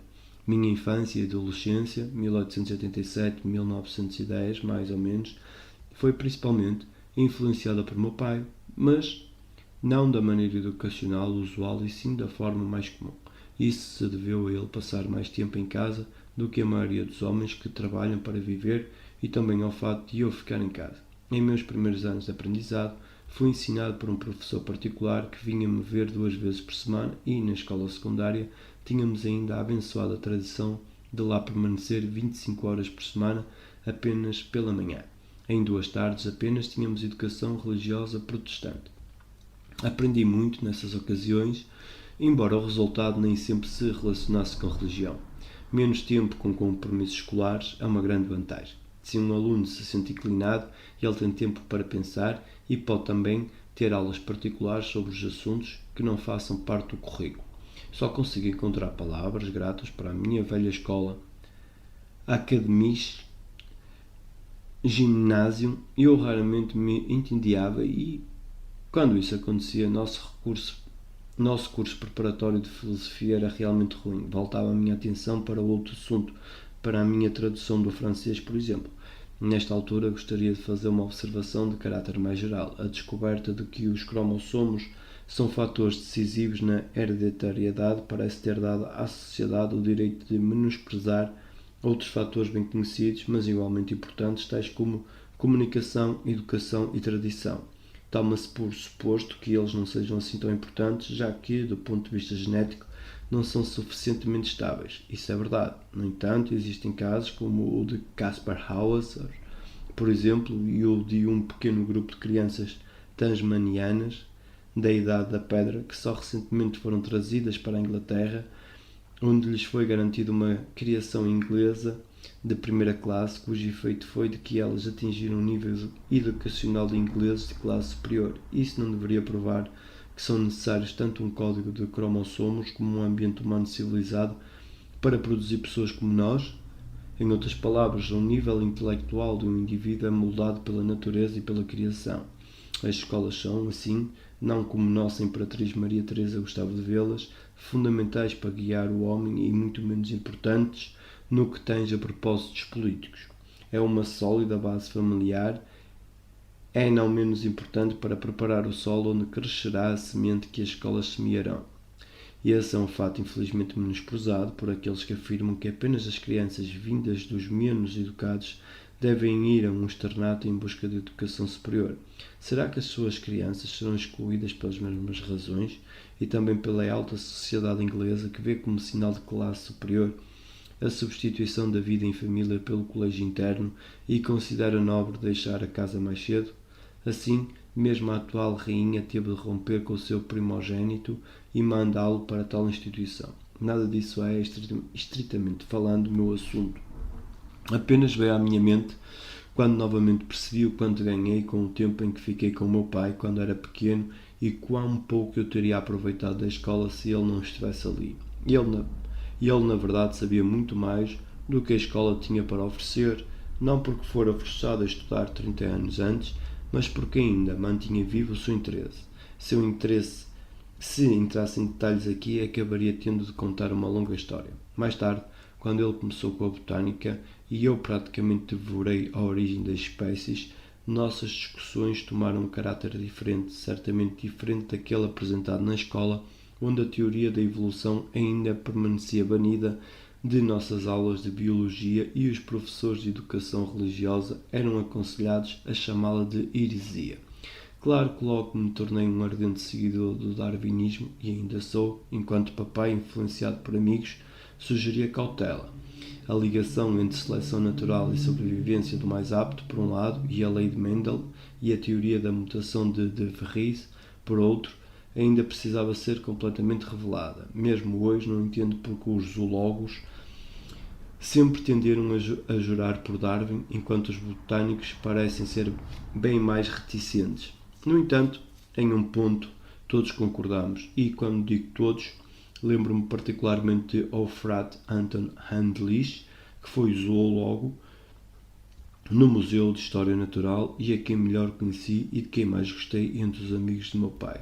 Somos unânimes em considerar que a base da teoria evolucionista era causal e não finalista e que nenhuma lei especial da natureza, tal como o vis viva ou uma entelequia ou uma força de ortogênese, etc., atuava nos organismos vivos para cancelar ou contrariar as leis universais da matéria inanimada. Meu professor de religião não teria ficado feliz com esse ponto de vista, mas ele, de qualquer forma, não me importa. Nossa família estava acostumada a viajar no verão. Isso não apenas abrilhantou minha vida, mas também ajudou a estimular meu apetite intelectual. Lembro-me de uma visita à Inglaterra, um ano antes de ter começado a escola intermediária, quando fiquei com parentes de minha mãe em Ramsgate. A longa e larga praia era ideal para passeios em lombo de burro e para aprender a andar de bicicleta. As fortes mudanças de maré exigiam minha total atenção. Pequenas cabines de banho sob rodas eram colocadas ao longo da praia e um homem e seu cavalo estavam sempre ocupados movimentando essas cabines para a frente e para trás conforme a maré. No canal notei pela primeira vez que se podia perceber um funil de fumaça de navios distantes muito antes que os próprios aparecessem, o que é o resultado da curvatura da superfície da Terra. Em Leamington encontrei minha bisavó em Madeira Villa. Ela se chamava Russell e como a rua em que morava também era Russell, convenci-me de que a rua ganhara o nome devido a meu bisavô. Uma tia de minha mãe também vivia ali com o seu marido, Alfred Kirk, e seus gatos angorás. Anos mais tarde dizia-se que chegavam a 20.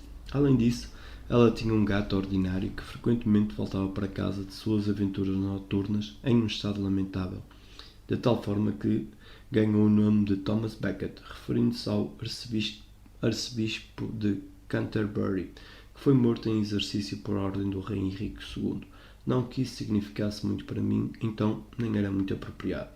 Foi graças à minha tia Minnie, a irmã caçula de mamãe, que se mudou para Leamington, para Viena, quando eu tinha 5 anos, que aprendi a falar fluentemente o inglês muito antes de que soubesse escrever em alemão e muito menos em inglês.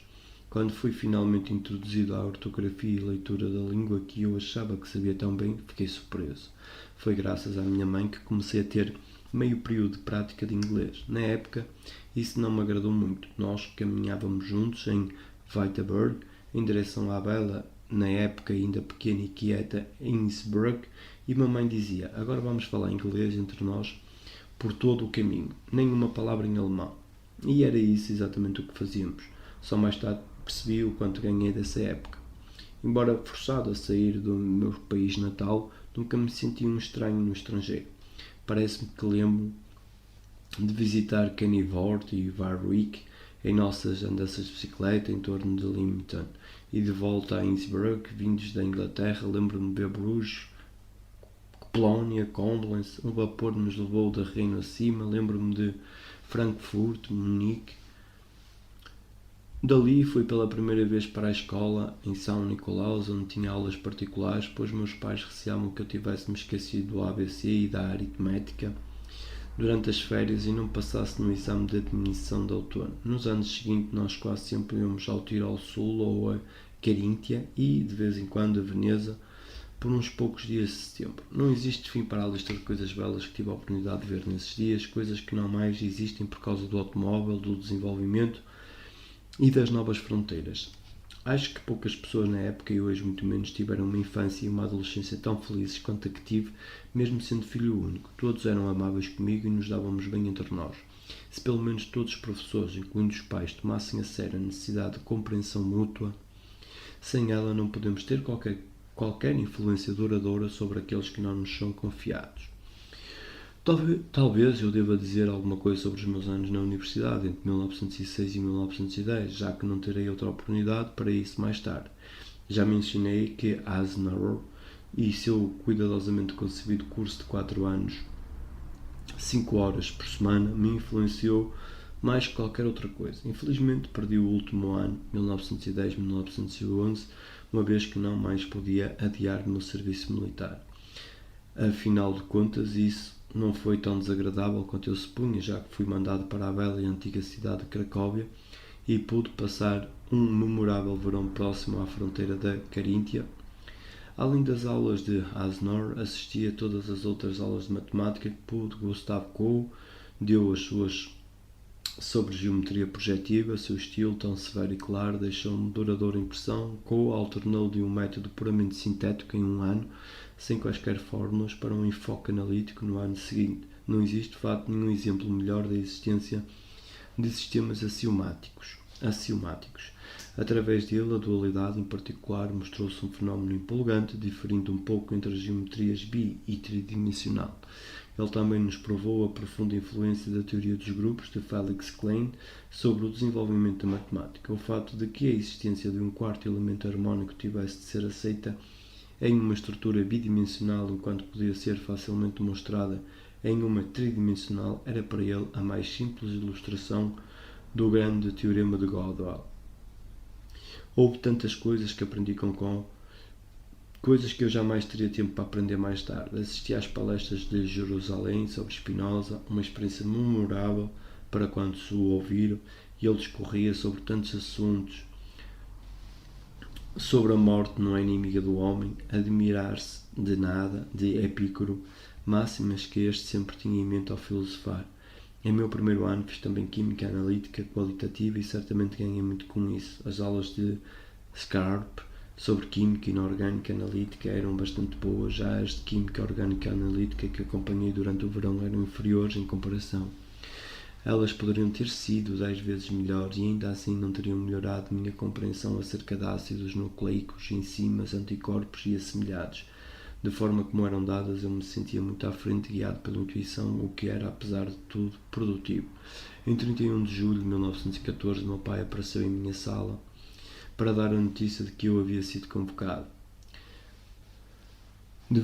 O prédice Satel em Caríntia deveria ser o meu primeiro destino. Saímos para comprar 2 armas, uma pequena e outra grande. Felizmente nunca tive de usá-las, seja contra homens ou animais, e em 1938, durante uma revista em meu apartamento em Graz, eu as entreguei ao simpático oficial só por desencargo de consciência. Umas poucas palavras sobre a guerra.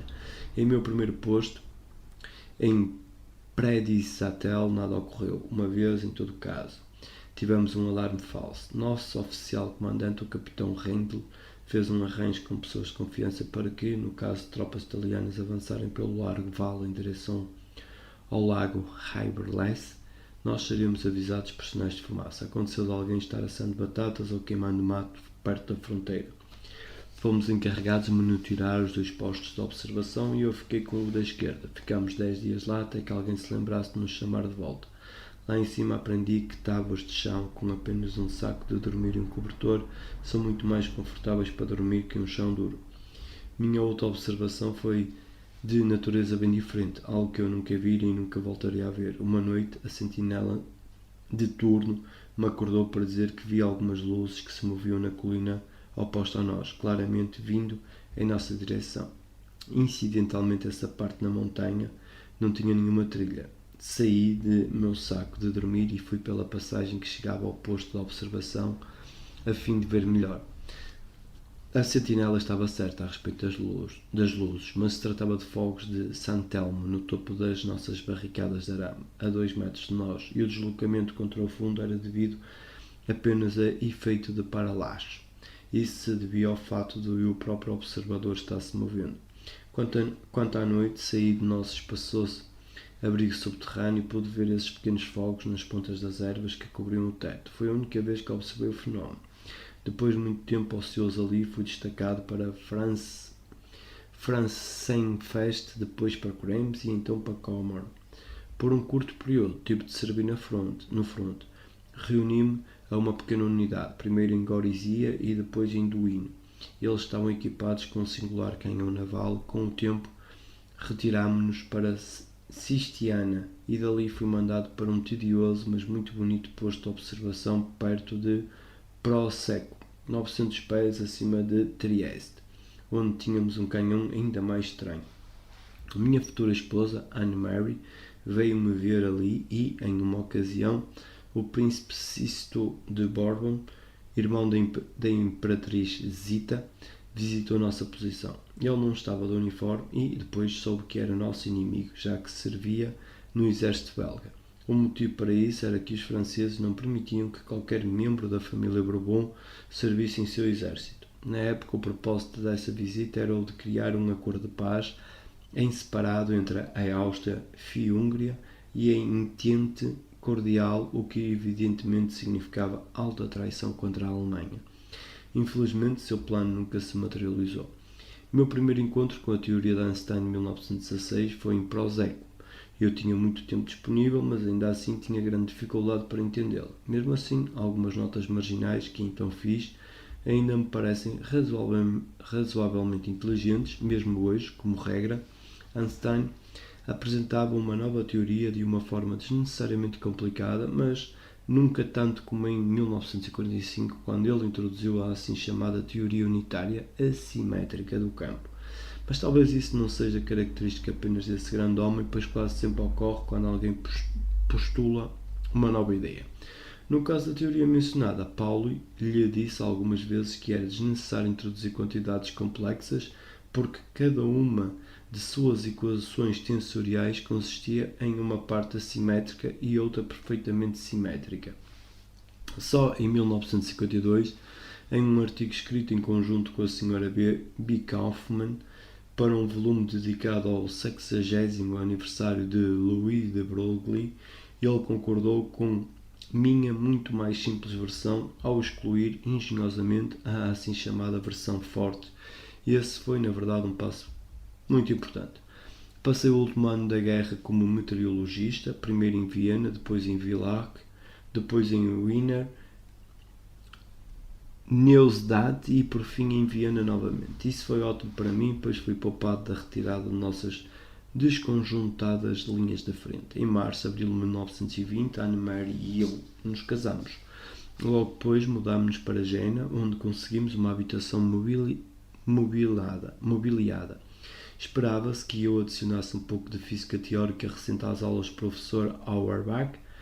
Apreciámos muito a cordialidade e amizade dos Auerbachs, que eram judeus, e do meu chefe Max Wien e sua esposa. Eles eram antissemitas por tradição, mas não eram pessoas más. Foi de grande ajuda para mim estar tão bem com eles todos. Em 1933, ouvi dizer que os Auerbachs não encontraram outro meio de escapar da opressão e humilhação promovida por Hitler senão o suicídio. Eberhard Buchwald, um jovem físico que havia acabado de perder a esposa, e um casal chamado Heller, com os seus 2 filhos, figuravam também entre nossos amigos em Jena. A senhora Heller veio-me ver em Alpbach no último verão de 1959. Uma pobre e solitária mulher cujos 3 homens perderam a vida lutando por uma causa na qual não acreditavam. Uma exposição cronológica da vida de alguém é uma das coisas mais tediosas que consigo imaginar. Esteja você relembrando incidentes de sua própria vida ou da de outra pessoa qualquer, raramente encontrará mais que experiências ocasionais ou observações dignas de nota, mesmo que a ordem histórica dos eventos tenha então lhe parecido importante. Esse é o motivo pelo qual vou-lhes dar um pequeno sumário dos períodos de minha vida, para que depois eu possa me referir a eles sem precisar me ater à ordem cronológica. O primeiro período, 1887-1920, termina com o meu casamento com Anne-Marie e a saída da Alemanha. Vou chamá-lo de meu primeiro período vienense. Chamarei o segundo período, 1920-1927, meus primeiros anos de nomadismo, já que fui para Jena, Stuttgart, Breslau e finalmente para Zurique em 1921. Esse período termina com a minha convocação para Berlim como assessor de Max Planck. Descobri a mecânica ondulatória durante minha estada em Arosa, em 1925. Meu artigo foi publicado em 1926. Com isso, viajei para a América do Norte para 2 meses de palestras, uma vez que a proibição para isso já havia felizmente caducado. O terceiro período, 1927-1933, foi ótimo. Vou chamá-lo de meu professorado e aprendizado. Terminou com a tomada de poder por Hitler e então terminou com a tomada de poder de Hitler em 1933, enquanto terminava o período de verão daquele ano. Eu já estava ocupado mandando meus pertences para a Suíça. No fim de julho, saí de Berlim para passar as férias no Tirol Sul. Essa região havia se tornado parte da Itália pelo Tratado de San-Serman e assim estava ainda acessível para nós, com nossos passaportes alemães, enquanto a Áustria já não estava. O grande sucessor do príncipe Bismarck conseguiu impor um bloqueio à Áustria, que se tornou conhecido por Tausendmarksieg. Peço desculpa por estas palavras. Minha esposa, por exemplo, não pôde visitar sua mãe por ocasião do seu 70º aniversário. As autoridades de Sua Excelência não lhe deram permissão. Não retornei a Berlim depois do verão. Em vez disso, remeti minha demissão, que permaneceu por muito tempo sem resposta. De fato, eles na época negaram tê-la recebido e, quando souberam que eu havia ganho o Prémio Nobel de Física, simplesmente recusaram-se a aceitá-la. Vou chamar o quarto período de 1933-1939 de meus últimos anos de nomadismo. Já na primavera de 1933, F.A. Lindman, que depois seria Lord Sherwell, ofereceram-me um meio de vida em Oxford. Isso foi na época de sua primeira visita a Berlim, quando eu expressei meu desgosto com a situação de então. Ele fielmente manteve sua palavra. E assim minha esposa e eu pegámos a estrada em um pequeno BMW comprado para a ocasião. Deixámos Malzahn e via Bérgamo, Lecco, St. Gothard, Zurique e Paris chegámos a Bruxelas, onde estava acontecendo um congresso Solvay. Daí seguimos para Oxford. Não viajámos juntos. Lindman já havia cumprido os passos necessários para me fazer Fellow do Magdalen College e assim recebi a maior parte do meu pagamento via ECE. Quando em 1936 recebi ofertas de cadeiras nas universidades de Edimburgo e de Graz, escolhi a última, algo extremamente tolo. Tanto a escolha como o resultado foram sem precedentes, embora o resultado tenha sido feliz. Claro que eu estava mais ou menos visado pelos nazistas em 1938, mas na época eu já havia aceitado um convite para ir a Dublin, onde De Valera estava para fundar o Instituto de Estudos Avançados. A lealdade com a sua própria universidade jamais teria permitido que o professor de Edimburgo, Whittaker, antigo professor de Valera, me sugerisse para o posto. Tivesse eu ido para Edimburgo em 1936, Max Bohm teria sido designado e não eu. Dublin mostrou-se 100 vezes melhor para mim.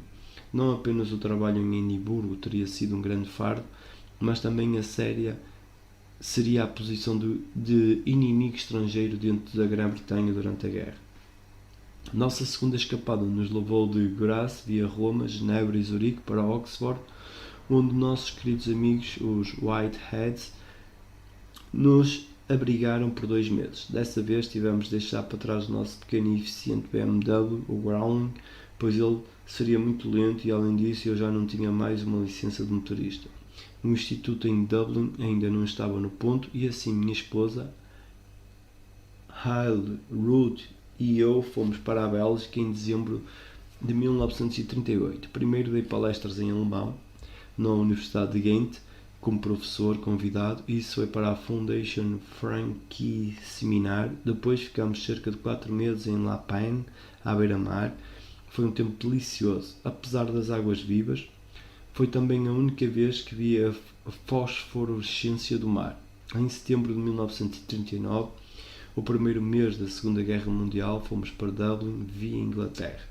Com nossos passaportes alemães ainda éramos inimigos estrangeiros para os ingleses, mas obviamente graças às cartas de referência de Valera, nosso trânsito foi garantido. Talvez também Lindman tenha mexido alguns pauzinhos então, a despeito do bem desagradável encontro que tivemos no ano anterior. Afinal de contas, ele era um homem muito decente e estou convencido de que, como conselheiro para assuntos de física, assim como o meu amigo Winston, ele se mostrou indispensável para a defesa da Grã-Bretanha durante a guerra. Vou chamar o quinto período, 1939-1956, de meu longo exílio, mas sem as amargas associações que a palavra suscita, pois foi na verdade um período maravilhoso. De outra forma, eu jamais teria conhecido esta remota e linda ilha. Em nenhum outro lugar poderíamos ter passado pela guerra sem ser tocados pelos nazistas, o que chega a ser vexatório. Não posso imaginar passar 17 anos em Graz, flutuando com ou sem os nazistas, com ou sem a guerra. Às vezes dizíamos baixinho entre nós: devemos isso ao nosso FUA. O sexto período, 1956, chamarei meu último período vienense. Já em 1946 eu havia recebido a oferta de uma cátedra na Áustria novamente. Quando disse isso a De Valera, ele me aconselhou veementemente contra, argumentando com a instável situação política da Europa Central. Ele estava certo quanto a isso, mas embora ele estivesse tão gentilmente disposto a meu respeito, não demonstrou qualquer preocupação acerca do futuro de minha esposa caso alguma coisa me acontecesse. Tudo o que ele dizia era que, com respeito à própria esposa, ele também não sabia o que poderia acontecer. Assim, eu disse às pessoas em Viena que estava inclinado a retornar, mas queria esperar que tudo voltasse ao normal. Disse-lhes que, por causa dos nazistas, fui forçado 2 vezes a interromper o meu trabalho e reiniciá-lo noutro lugar. Uma terceira vez seria o fim de tudo. Em retrospecto, vejo que a minha decisão foi correta. A pobre Áustria fora arrasada e era então um péssimo lugar para viver.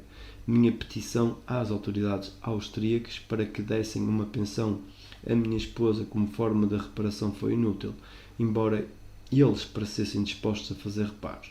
A pobreza era muito grande então, e ainda é hoje, em 1960, para permitir concessões a alguns indivíduos e negá-las a quase todos os outros.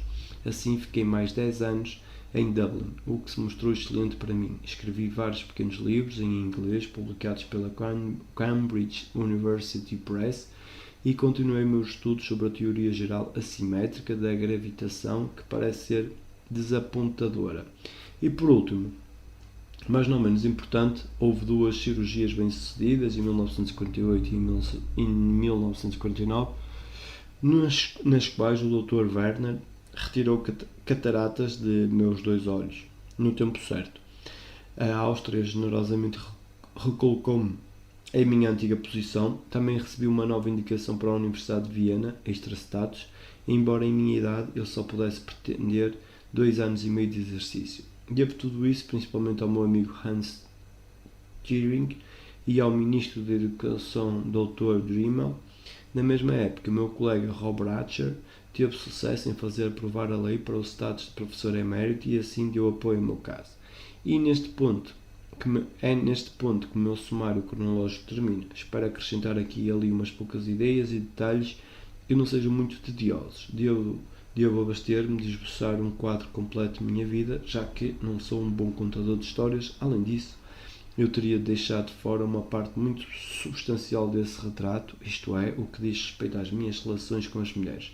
Antes de tudo, isso fomentaria mexericos. Em segundo lugar, dificilmente seria interessante para outros. E, por último, mas não menos importante, não acredito que alguém possa ou queira ser verdadeiro nesses assuntos. Este resumo foi escrito no início deste ano, agora dá-me prazer olhá-lo de vez em quando, mas decidi não continuar. Não haveria sentido. Novembro de 1960, Erwin Schrödinger.